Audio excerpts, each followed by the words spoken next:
আসসালামু আলাইকুম। আমরা ছাগলানিয়া সুরপুর থেকে আসছি। আমার ছেলের বউ নাহিদা সুলতানা প্রীতি, ওর প্রথম বাচ্চা ওই ঢাকা সংযুক্তা ম্যাডামের কাছে, ওনার ওখানে ডেলিভারি নর্মালি করাইছি। এরপরে আমরা ওর ফলো ছিলাম। এখন এখানে ডাক্তার মিনানা মতিন ভালো সেবা দিচ্ছে, ওরে ফেসবুকে দেখি ফলো করি আমরা, ওর শরণাপন্ন হই, ওখানে বারবার আসি, ওর ডাকতে থাকি, আমরা ওর ট্রিটমেন্ট নিই। ও বলছে যে ইনশাল্লাহ আমরা নর্মাল ডেলিভারি করাতে পারবো। তো আমরা ওর শরণাপন্ন হয়ে আসি, 2 দিন আগে আসি, ভর্তি হই। এখন তার ট্রিটমেন্টে ছিলাম, ব্যথামুক্ত একটা নর্মাল ডেলিভারি আছে, ওটা আমরা ব্যথামুক্ত করাতে থাকছি।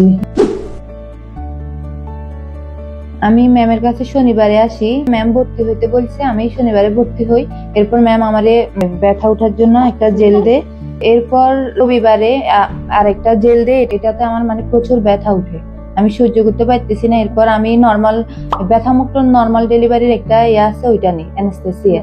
এরপরে তবুও আমি এটা সহ্য করতে পারতেছি না। ম্যাম ওই দিন পুরা দিন হাসপাতালে ছিল, অনেক চেষ্টা করছে। আমি নিজে হতাশ হয়ে গেছি, আমি পাইতেছি না, আমার ফ্যামিলির সবাই হয়ে গেছে। ব্যথামুক্ত নর্মাল ডেলিভারির জন্য আমাকে যে অ্যানেস্থেসিয়া দেওয়া হয়, এরপরেও আমি এটা অল্প ব্যথা, এটা আমি সহ্য করতে পারতেছিলাম, মনোবল হারাই ফেলছিলাম।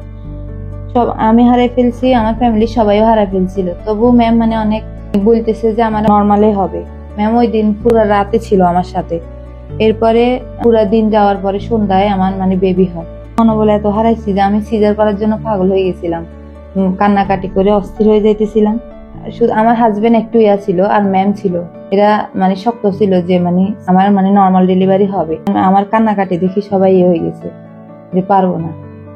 এরপরে ম্যামের চেষ্টায় কালকে সন্ধ্যার দিকে আমার বেবি হয়। এখন আমিও সুস্থ আছি আলহামদুলিল্লাহ, আমার মেয়েও সুস্থ আছে, আল্লাহর কাছে শুকরিয়া আলহামদুলিল্লাহ। আমরা যে পেনলেস নর্মাল ডেলিভারিটা নিছি, এই যে এটা কিন্তু ঢাকা চট্টগ্রাম ছাড়া এই যে আমাদের জেলা, এইসব জেলাগুলোতে হয় না। আপনারা চাইলে এই সুবিধা এটা নিতে পারেন। ম্যাম সর্বোচ্চ চেষ্টা করে যে এটা পেনলেস ডেলিভারির জন্য।